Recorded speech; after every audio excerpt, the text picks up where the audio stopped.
അതായത് ഇവിടെ പറഞ്ഞൊരു കാര്യത്തിൽ ഒരു വ്യക്തത, 2016 ഓഗസ്റ്റിൽ നമ്മുടെ വിവിധ ജനറൽ ആശുപത്രികൾ തദ്ദേശ സ്ഥാപനങ്ങൾക്ക് വിട്ടുകൊടുത്തപ്പോൾ അതിൽ 15 ജനറൽ ആശുപത്രികളാണ് വിട്ടുകൊടുത്തത്. അതിൽ 11ാമത്തെ ഇനമായിട്ട്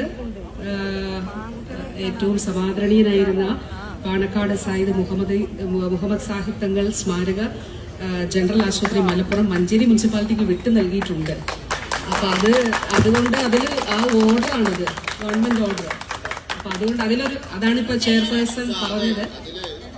അത് ചെയർപേഴ്സൺ പറഞ്ഞതുകൊണ്ട് അതില് ഞാൻ വരുന്നതിന് മുൻപ് ടീച്ചറിന്റെ കാലത്ത് തന്നെ അത് വിട്ടുകൊടുത്തിട്ടുള്ളതാണ്. അപ്പൊ അതിലൊരു അവ്യക്തത വേണ്ട, അത് അന്നത്തെ ഓർഡറാണ്.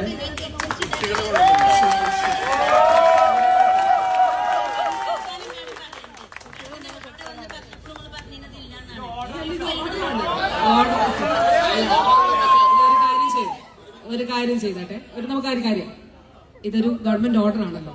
ഞാൻ അല്ല, നമുക്കതിലൊരു അങ്ങനെ ഒരു പൊതുവായ വികാരമല്ലേ, ഒരു നാടിന്റെ വികാരമല്ലേ.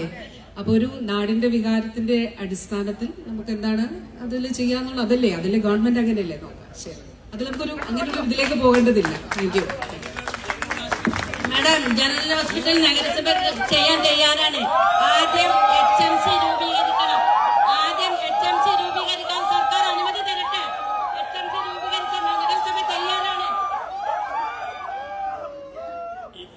ജനറൽ ആശുപത്രി ഇവിടുന്ന് മാറുകയാണ് എന്ന് പറഞ്ഞിട്ട് ഇതിനിടയ്ക്ക് സമരം നടത്തിയതാണ് ഇവിടെ. ഇപ്പൊ ആ ജനറൽ ആശുപത്രിക്ക് ആണ് 10 കോടി രൂപ അനുവദിച്ചിട്ടുള്ളത്. ഇവിടുന്ന് എടുത്തു പോകുന്നു എന്ന് പറയുന്നത് തെറ്റായ വിവരങ്ങൾ ജനങ്ങൾക്ക് മുമ്പാകെ പ്രചരിപ്പിക്കുകയാണ്.